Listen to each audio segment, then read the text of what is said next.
Malik Mustafa, San Francisco 49ers fourth round draft pick, the first of 3 fourth rounders for the Niners. How does he fit in the 49ers defense? Is he a future starter? Why does he remind me so much of the 49ers GM, John Lynch, and the DB depth chart?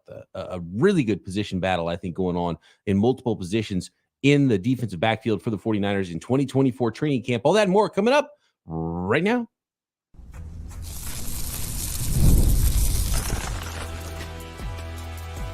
You are Locked On 49ers, your daily San Francisco 49ers podcast, part of the Locked On Podcast Network, your team every day.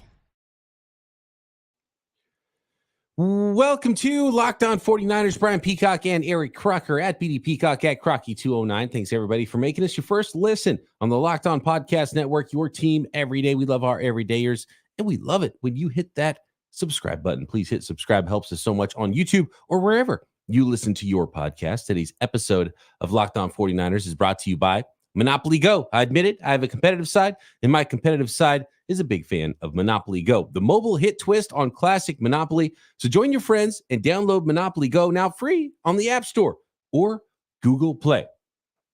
All right, Croc, if you rewind about, 5 days or so when we were breaking down day 3, or actually day 2 of the San Francisco 49ers draft. And we were talking about maybe some dark horse picks. If the 49ers were going to shock everybody again in round 3, who might they select?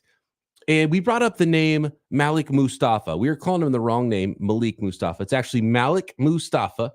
And I thought, man, here's your dark horse 49ers player. He fits so much the profile of recent 49ers successful draft picks at safety. Talanoa Hufanga, Jair Brown, hard hitting, fast playing, physical, maybe not the fastest, most athletic, beautiful, 4.4, 4.3 speed safety, but just a flat out baller. And someone I thought, Croc, reminded me of John Lynch himself with the way he played, the way he came down and hit people with ease. It's not like he's trying to knock people out. He comes down, hits them with his chest and wraps up and he's not trying to knock people out. He's not looking at the grass when he's hitting guys and leading with the crown of his helmet. He's hitting them with his face, with his chest, wrapping up and bringing guys down with ease. And I love that right away from Malik Mustafa. So I'm not shocked at all that the San Francisco 49ers liked what they saw with Malik Mustafa and made him their first selection, number 124, in round 4. Croc, when you put on the tape for Malik Mustafa, it's pretty easy to see him come downhill and hit people. And that's a big part of the scouting report.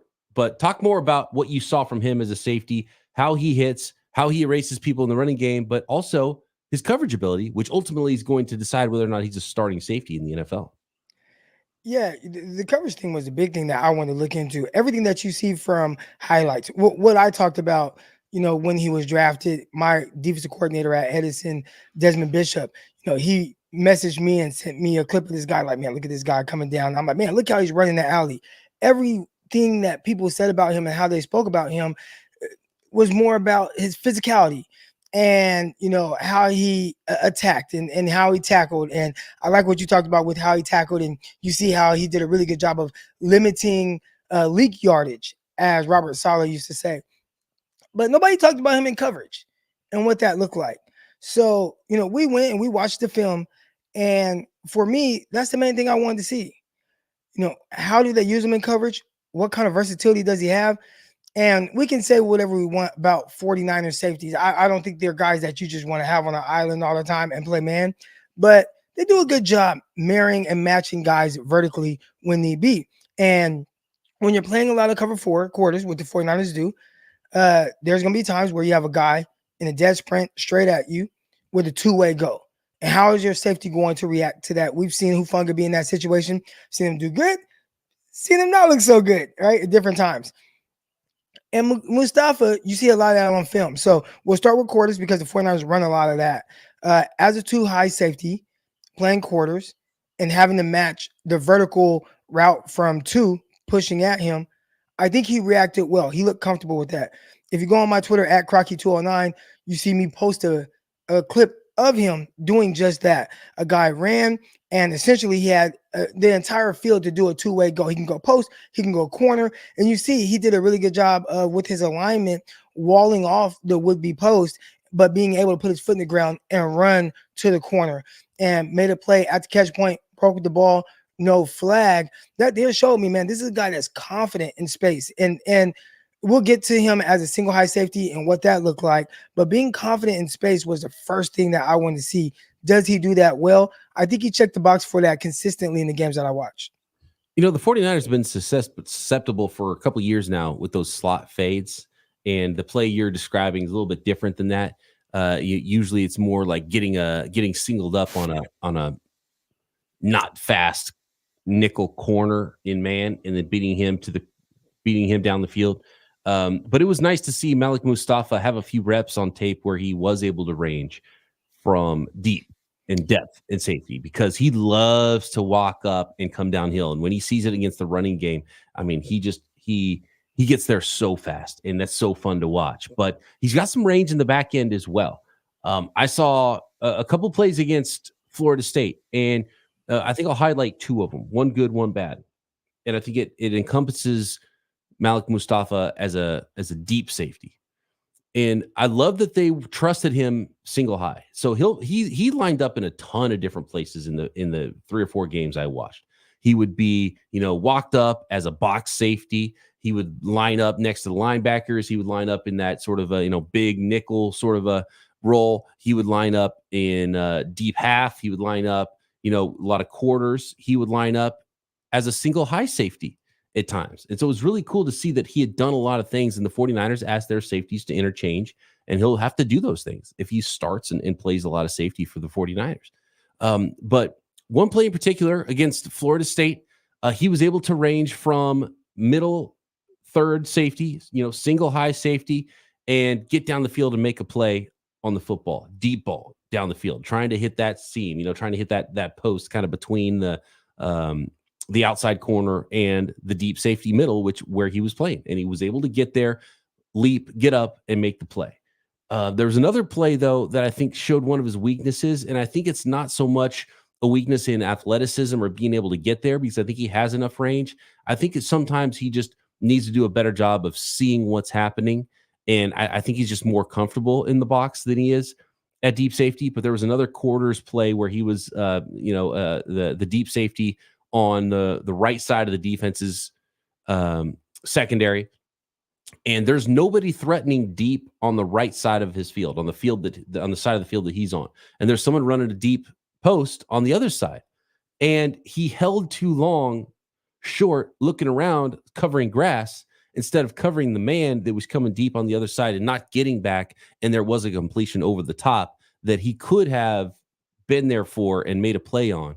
And, obviously, Croc, you're better at these things than I am when it comes to defensive backs and schemes and how they should play these things. But I saw a few times on tape where he's not quite as fast to trigger when he's playing deep and when he's in coverage than he is when he's triggering downhill to go hit the running back. So it just tells me that he doesn't quite see it as fast because he doesn't play as fast in some of those situations. But there is times where he shows it, and he does show enough range to be the guy that, just like we saw with Jair Brown, we're like, we're not sure. Is he play deep safety? Talanoa Hufanga, is he an extra linebacker? Can he really play deep safety? The 49ers trusted both those guys to be able to do that, and they've shown it in their young careers. And Malik Mustafa, I think, just with pure speed, is probably faster than both those guys. And I think I've seen some of that on tape to know he can do it. He probably just needs to be more comfortable doing it more often, because he's clearly more comfortable coming downhill against the run. They used him a ton in the run game. I mean, they send him off the edge with blitzes. And some of those things are, when we say a blitz, it's not like they're dialing up a blitz because they just want to send him off the edge and, oh, man, let's sack the quarterback. Sometimes he might just be a guy that's chasing a run from the backside, which, again, we do that with my guy. Shout out to Jay Sean Hawkins. He's like one of our smallest guys on defense, but he's really fast. So when we play against teams that we know want to run away, we'll put him on the backside, and he's kind of like this will linebacker for us, but he's like this tiniest guy, but he's really fast and speedy. and gets those guys from the backside. So I think with Mustafa, there was some of that where, hey, we want to get him involved in the run game any way we can. If they happen to pass it, it's clear he's not an edge rusher. Like you don't see any moves or counter moves with him as a pass rusher, but they definitely used him in a lot of different ways. And that was one thing that stood out. I mean, early and often in every film that I put on. I like that you talked about him as a single high safety. I think he played single high in a very unique way. Like it wasn't, okay, I'm just a single high safety. I'm just going to backpedal, down the middle of the field. I'm square so I can break evenly in any direction. He typically turned his body to, I call it kind of man running. All right. So we do these drills where you're kind of running, but facing the receiver is kind of this half man run, but you have to still keep your speed vertically. He plays single high safety that way. So it's clear that he either trusts the corner to the backside and maybe to the field. He wants to wall off anything that potentially can come from there. I think at times that kind of blocked his vision off of an area he could have helped to the other side, but maybe he's just not responsible for that. And one thing I don't like to do is kind of guess what these guys are doing from a coverage standpoint. But I'd say I didn't have like this huge takeaway with his coverage skills, but I think I am more comfortable with his ability to cover, like just from a speed standpoint, understanding what's going on standpoint, as opposed to when I went into the film thinking, oh, this is just a box safety. And watching safeties interact with each other on social media, they'll tell you, like, they don't believe in like strong safety, free safety. They feel like I'm a safety and I'm going to do everything I'm asked to do. And I would say he was asked to do a lot. I want to talk more about where he might play and how he fits with the 49ers. And I want to talk about some DB depth, maybe some corners as well, and some of these camp battles at safety and cornerback next. More on Malik Mustafa, strengths, weaknesses, what he has to improve on, how he fits with the San Francisco 49ers. I think a pick that Croc and I both really liked from the 49ers on day 3. Next. Today's episode of Locked On 49ers is brought to you by FanDuel, America's #1 sportsbook. It's winner take all time in the NBA and NHL playoffs, and FanDuel's giving you a shot to bring home a big win of your own. Right now, new customers get $150 in bonus bets with any winning $5 bet. That's $150 extra to play with. Bet on spreads, bet on money lines, bet on player props, and more. You can bet on Malik Mustafa to be Defensive Rookie of the Year in the NFL. Tons of 49ers bets for Rookie of the Year. Bet on the 49ers, who are the betting favorite right now to win the next Super Bowl, and tons more NFL bets if that's the way you want to go. Visit FanDuel.com/lockedon and make every playoff shot count. FanDuel, America's #1 sportsbook.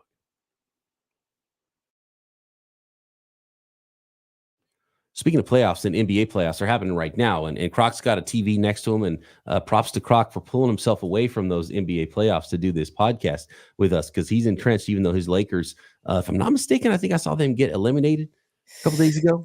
They got eliminated. I will say this. Growing up, I just watched all sports. I love sports. So it is funny when I give a basketball take. It's like, stick to football. Like, you don't know basketball. I watch just as much basketball as I do football. And I just watched a terrific game, the way it ended with the New York Knicks and Philadelphia. Philadelphia sent home for the playoffs. They're done. Knicks going on. Jalen Brunson, man, very intriguing. I bet Jalen Brunson would be a terrific safety in football. He's got that range. He's got that ability to come downhill. Not afraid of contact, just like Malik Mustafa. By the way, Malik Mustafa, 49ers fan growing up in Charlotte, North Carolina, somehow. I don't know why, but I love it. How? Maybe a listener of the podcast. You know why, Croc? Because not only are we national, I mean, this is a local show, right? That's what we do, is local, your team every day.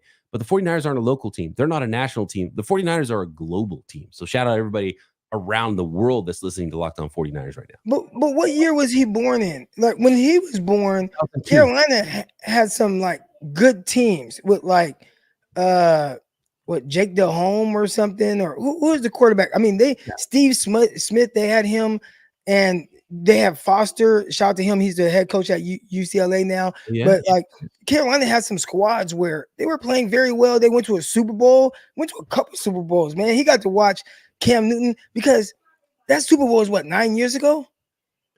So what was he like, 15? Like you watch Cam Newton and those guys in the Super Bowl and you're like not a fan of him? He was the prime age for enjoying your local football team when the Carolina Panthers in the Super Bowl with Cam Newton. He was born in 2002. Malik Mustafa was the first like true senior 4-year player that the 49ers drafted, actually 4th-year junior because his first year didn't count. He started out at Richmond, University of Richmond. That was the pandemic shortened season, then transferred to Wake Forest, played there for 3 years, 21, 22, and 23, starting those last 2 years there at Wake Forest. Second team All ACC, team captain in Wake Forest. How about this though? Let's go back. Shout out to Dane Brugler and the Beast. A lot of great background information. So we're going to go back beyond high school. And I don't think looking at his athleticism and body type that it should be a surprise that he played some running back in the day, played 2As apparently in high school. But let's go back even further to Pop Warner, where he won a Pop Warner championship with teammate Will Shipley, another draft pick in this class. Where did Will Shipley go, by the way? Who drafted Will Shipley?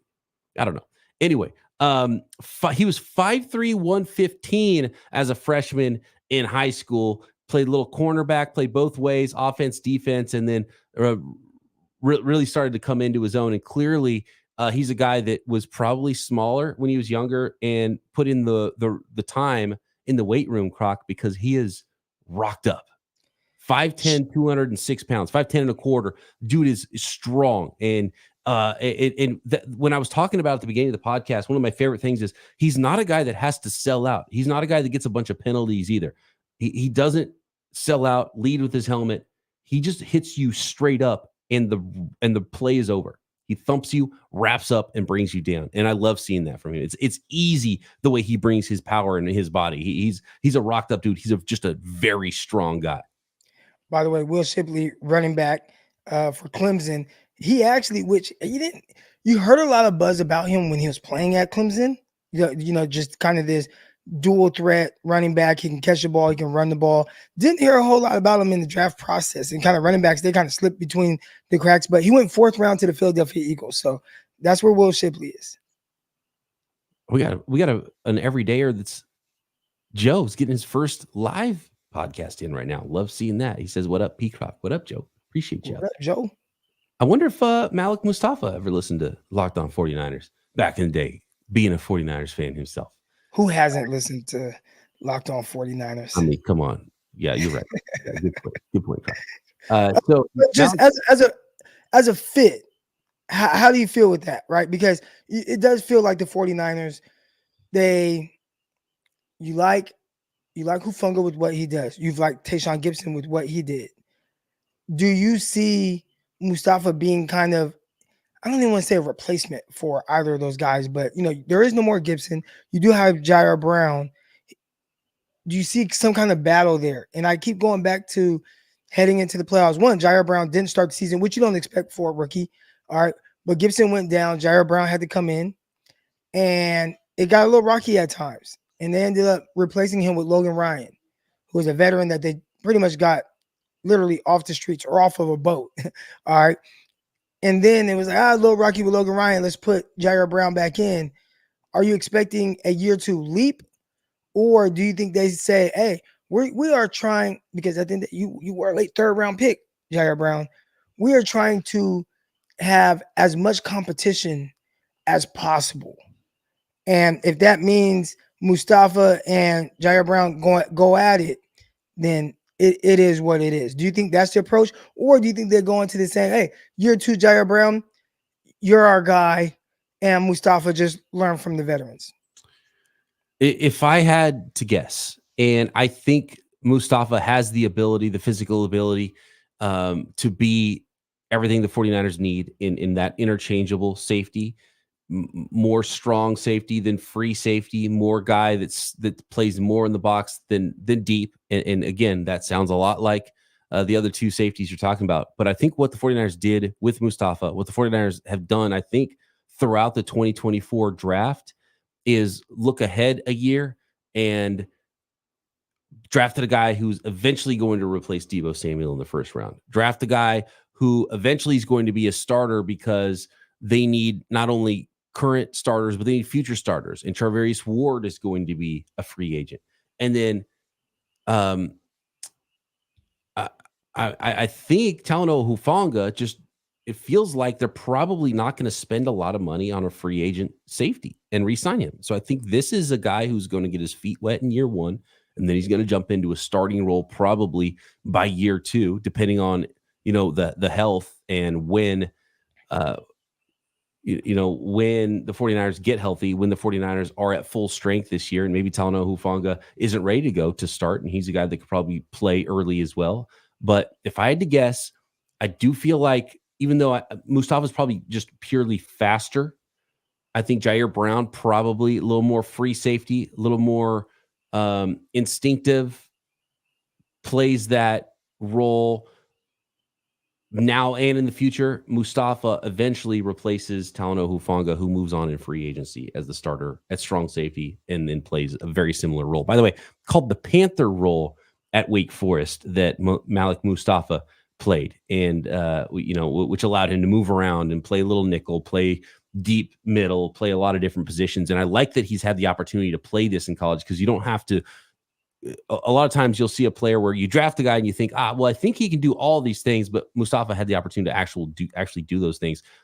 Dane Brugler in the Beast compares him to Jordan Whitehead, who's a really good player in the NFL. And I like that comparison. I like the comparison of former 49er Dante Whitner, stout, shorter player, but with speed that isn't, a pure instinctive ball hawk free safety, but a guy that will thump you and has a lot of athleticism to erase angles and to still have range in coverage too, and is a run defender. So he does have that range. So that's probably how this thing will go at safety, if I had to guess what the 49ers are doing right now. Year one will be more about Mustafa probably playing a similar role as a backup that Jair Brown played last year. Jair Brown jumps into the starting role for Gibson at free safety this year, and Mustafa's probably playing a lot of special teams and then ready to go if he's called upon.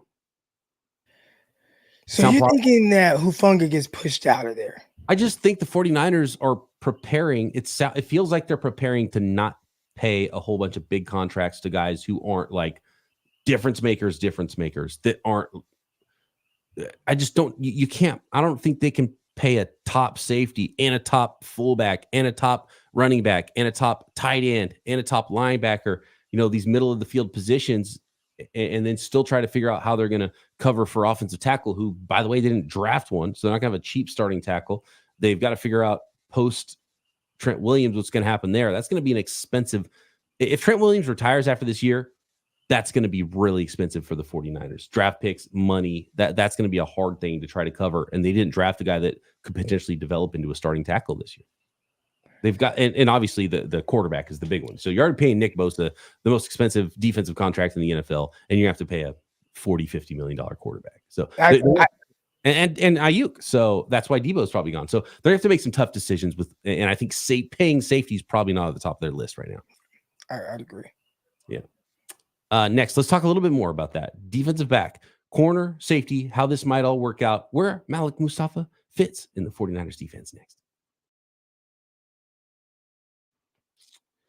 This episode of Locked On 49ers brought to you by Monopoly Go. All right, game off. We got to pause here to talk more about Monopoly Go. I know what you're saying, flag on the play. You already heard about that, but there's just so much good stuff in this game. It's so much fun to take down your friends, heist their loot, break into their vaults, take their money, charge them rent on all the iconic Monopoly properties. But you can also team up with your friends if that's the way you want to play for time tournaments where you work together, build up each other's boards. The more you win together, the more awesome prizes you unlock. Unique stickers you can trade with friends and compete.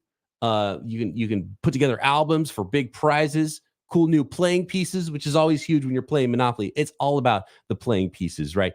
Plus, Monopoly Go feels new and exciting every day. Always new timed events that help you win big with massive multipliers. There's always something fun to discover in Monopoly Go. So get off the bench and go download it now, free on Google Play or the App Store. Game on.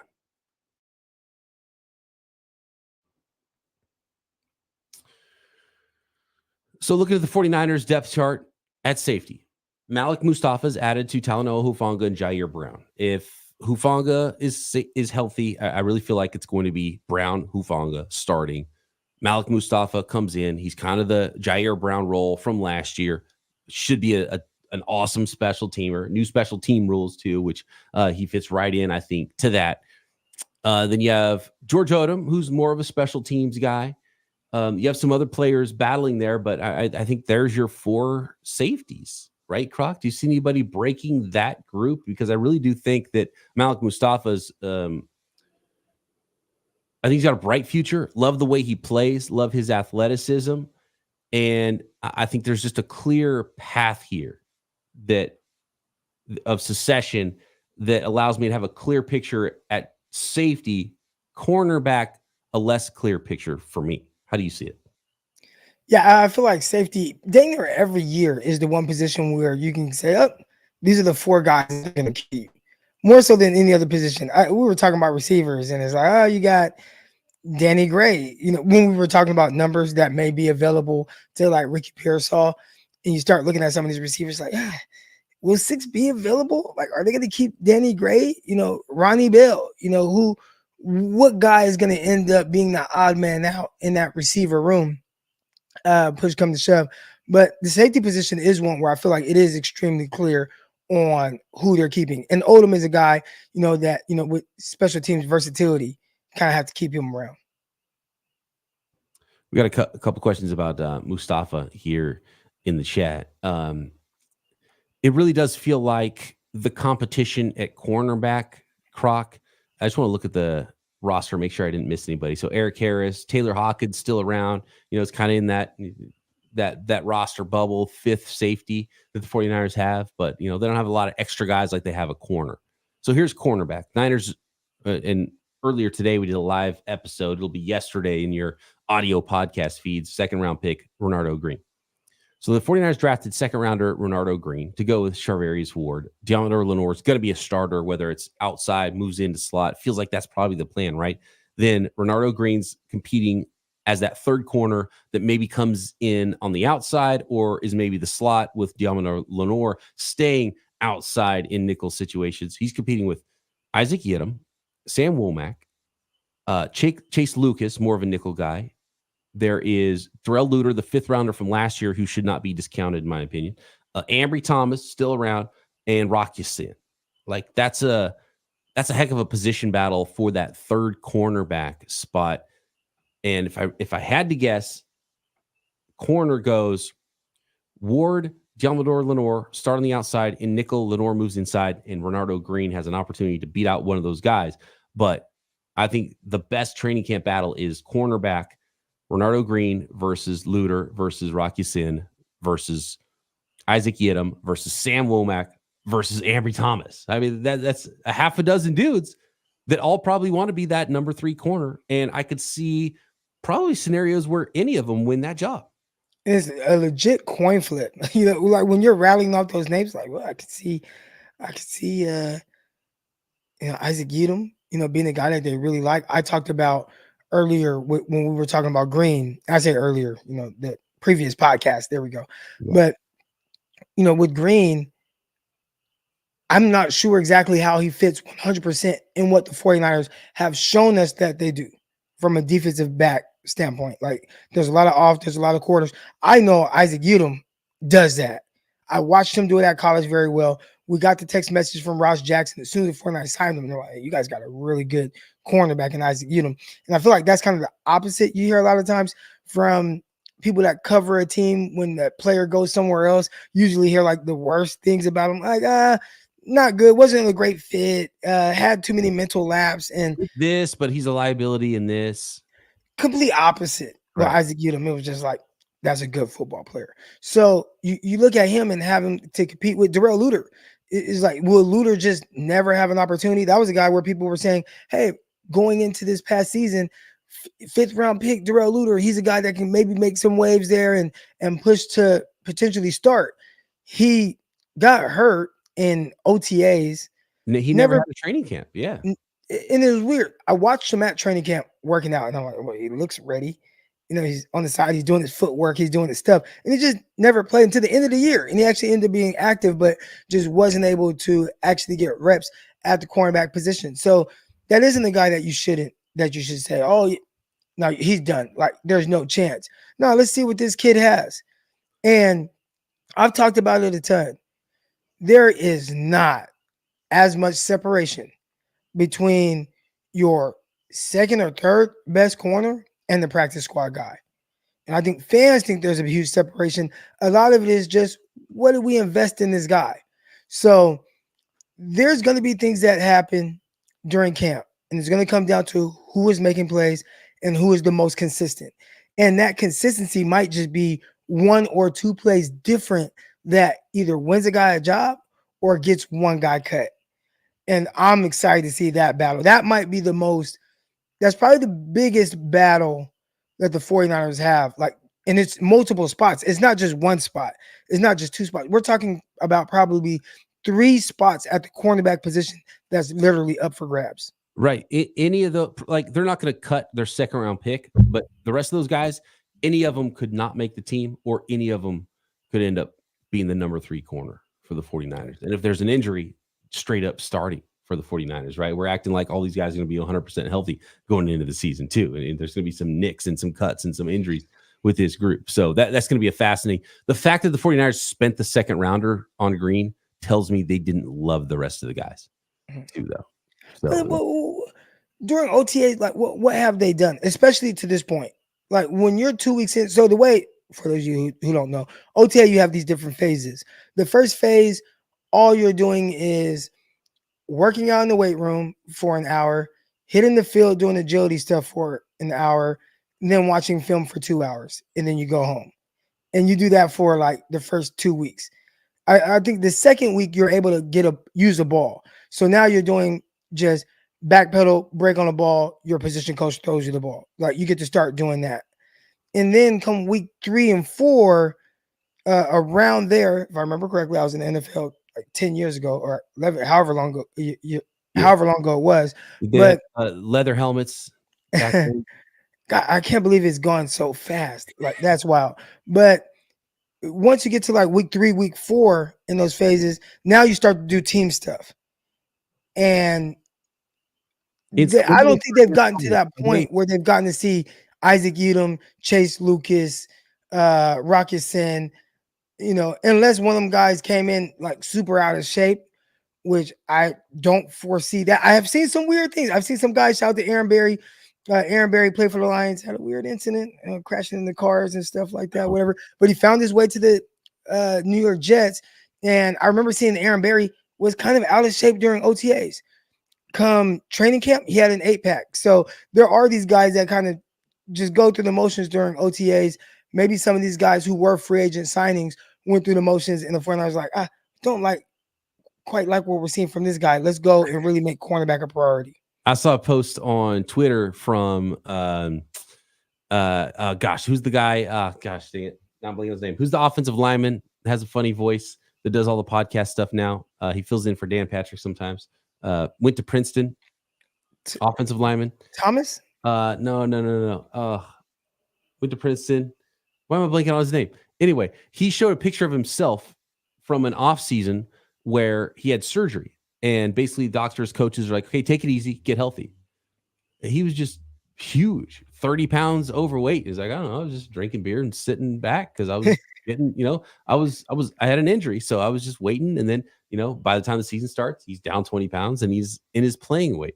And I'm sure it's a lot easier for an offensive lineman to gain and lose weight, but I could see that happen for another player too, where it's just like, I don't know, it's off season, not doing nothing. Season starts. All right, let's get into shape. And when you're 25 years old, it's a lot easier to snap into shape than it is when you're our age now. Can I, and I don't want to say go on a rant, but there's something that's kind of been on my mind a little bit. Oh, okay. The bodybuilding community. All right. The bodybuilding community, because everybody in that community is on steroids, they think that all these professional athletes are on steroids. And it's like, look, most of you guys were the insecure dudes at school and you needed some outlet or something to make you feel good. So you go and lift weights and then you try to get more of an edge and you take steroids. Most of the athletes that I know that were just cold, right? Growing up. They were genetically gifted freaks. And people try to discredit a lot of these athletes' ability to just drop 30 pounds whenever they want to get in shape, or to be as tall and lean as some of these guys are and as rocked up, and say, oh, it's steroids. Dude, no. Most of these guys, I watched them grow up. They're just made like that. My guy, Billy Smith, he looked like he did 1,000 push-ups a day. We were in the 6th grade. He was just rocked up. He was just born like that. And a lot of these professional athletes, they have crazy genetics. Not me. I ain't have the crazy genetics, but I had decent genetics. And I just hate that people discredit these guys and say, oh, yeah, in all these sports, these guys are taking steroids. No, they're not. That's your guys' insecure weightlifting community, bodybuilding that's doing that stuff. So I just had to kind of get that off my chest. There you go. I love that. These kids walk around eating Cheetos and hot Takis for lunch, barely eating any food, and they have muscles on top of their shoulders and 8-packs. Like, some of these guys are just different. Yeah, Skittles for lunch, and you're an NFL running back. Like, how's that even possible, man? DK Metcalf said he eats one time a day, and it's just like Skittles and some other snacks. I doubt he just eats once a day, but I bet DK has probably looked like some form of that his entire life. Didn't need steroids to look like that. Now, his dad was an offensive lineman, so he had the size with none of the fat. He's just the lean size, natural size that his dad had. Malik Mustafa, what about Earl Thomas? Grizz says it reminds me of Earl Thomas.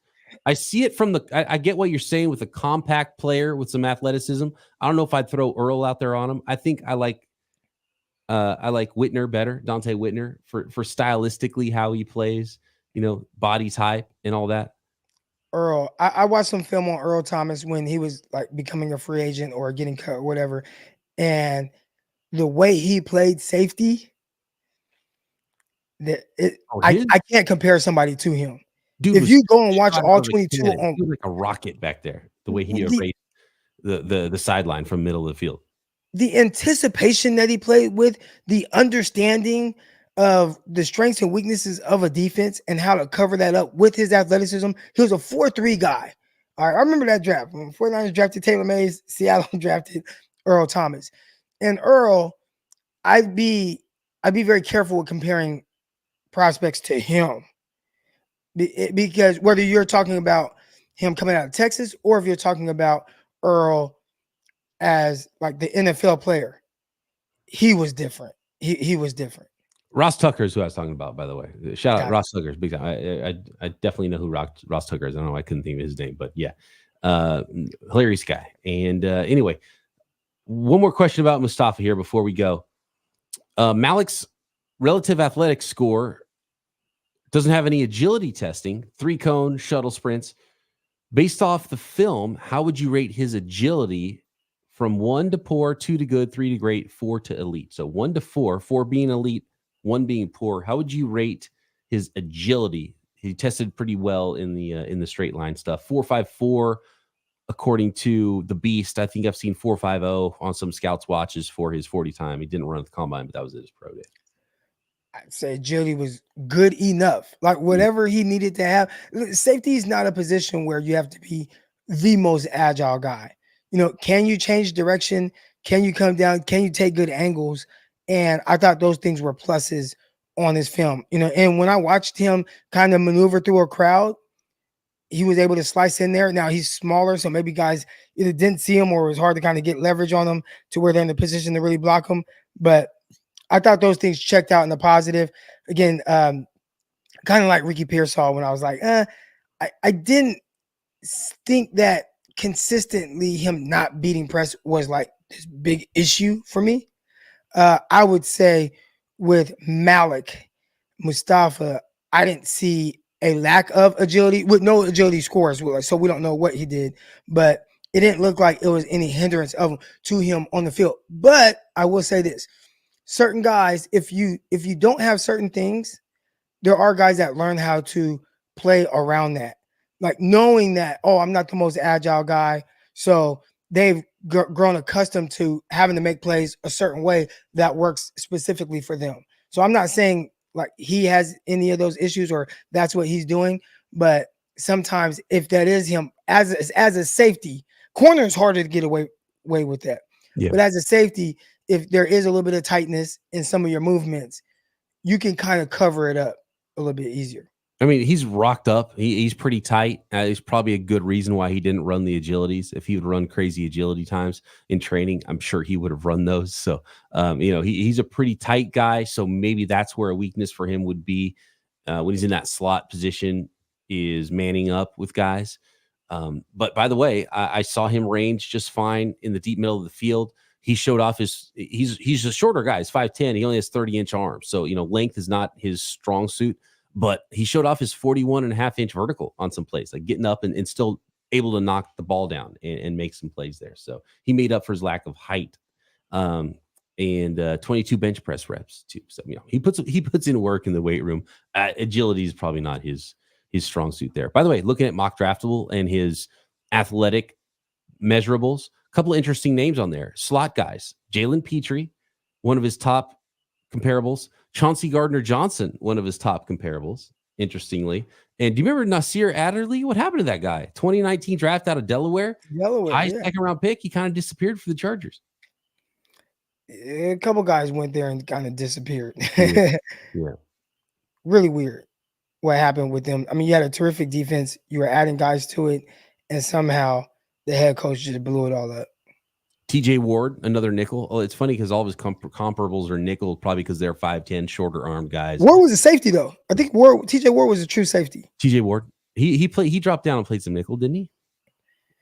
For the Browns, right? I think he was like a real Browns Broncos, right? Yeah, just true safety. True safety. Maybe was able to drop down, but from what I remember, I could be wrong, but I think he was like listed legit safety. Last one, bigger impact year one, Mustafa or Green? Ooh. I'm going to say Mustafa. Ooh. And I'm going to say Mustafa because I don't know what the hell is going on with Talanoa Hufanga. He's coming off of a serious injury. You hear him say, oh, I haven't been like that. Not that they guaranteed him anything, but it's like he's not even told like he's the starter and whatnot. So yeah, there was the report from Silver that they're maybe trying to look to sign a guy and replace him. It was like, hold on a second. Wait, what? You're going to replace this guy who was an all-pro last year?